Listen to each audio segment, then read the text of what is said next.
Hello guys! Magandang buhay sa inyong lahat. Kahit sa panig kayo ng mundo naroroon, sana nasa mabuti kayong kalagayan. Ganon din ang iyong mga pamilya sa pamamagitan ng ating poong may kapal. Gusto ko lang yung aking anak kasi birthday niya. So, yung aking panganay, si Mark Anthony, anak, konting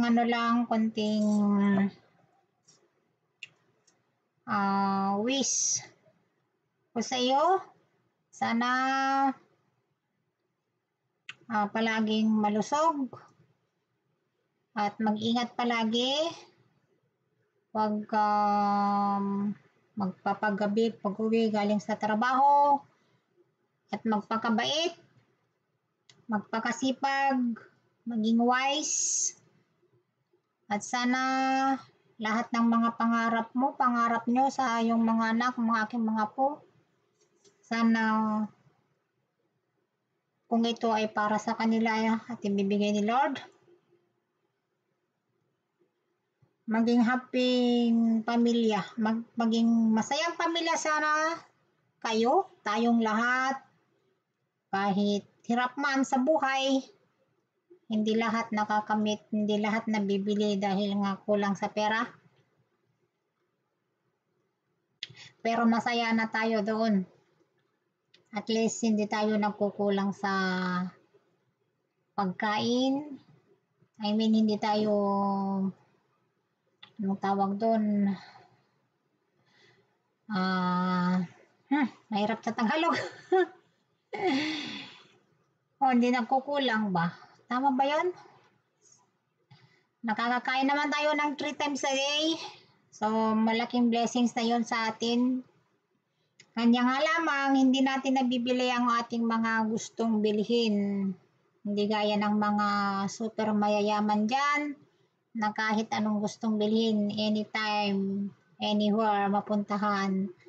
Anong gustong pagkain na bilhin, mabibili. Dahil nga, laksa-laksang pera ang kanilang hawak.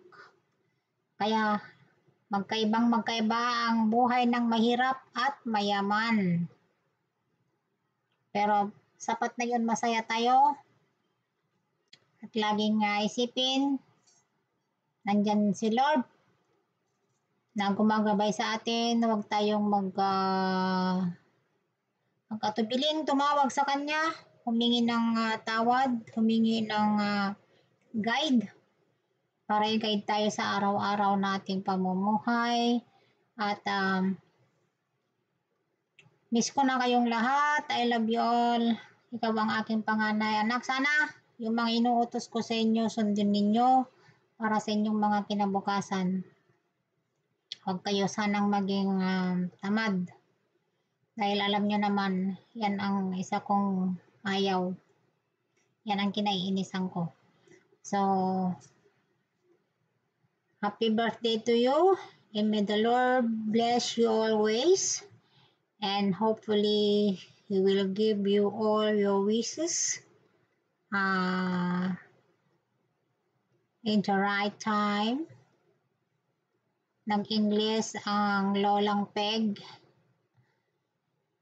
At sana yung mga anak ko tawag ito, maging mababait sila. Hindi sila, alam ko naman mababait. Pero pagdating ng araw, sana yung paglaki nila, siyempre lumalaki sila, sana kung paano mo gaano kabait nung mga bata sila, sana mas mababait pa sila pag sila ay malalaki na.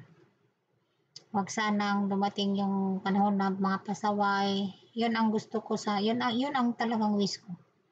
Yung mga hindi pasaway.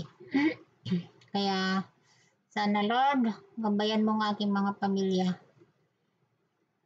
At anak, ikaw ang panganay, kaya dapat ikaw din sanang mag-isip ng yung the best para sa mga anak ninyo.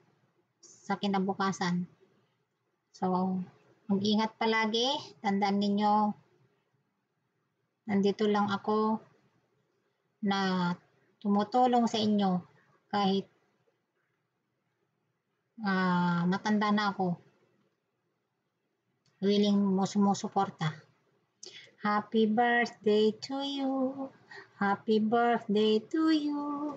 Happy birthday, happy birthday. Happy birthday to you. 祝你生日快乐，祝你生日快乐，祝你生日快乐，祝你生日快乐. I love you, anak ko. Basta tandaan ninyo, maging wise kayo sana para sa kinabukasan ng inyong mga anak at magtipid. Kung kinakailangan, alam nyo naman yung sinabi ko, huwag bilhin ang hindi dapat bilhin. Kasi iba na ngayon ang takbo ng buhay. Sobrang mahal ang bilihin, hindi lang dyan ang apekto ng high inflation all over the world. Kaya maraming salamat sa inyong lahat guys na sumusuporta sa akin. Pagpalain naman tayong lahat ng puong may kapal.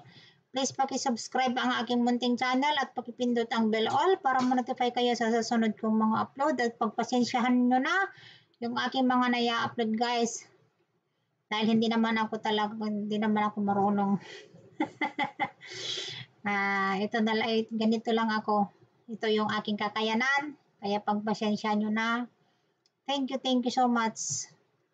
At hanggang sa muli, mahal ko kayong lahat. Bye-bye! Ingat-ingat palagi.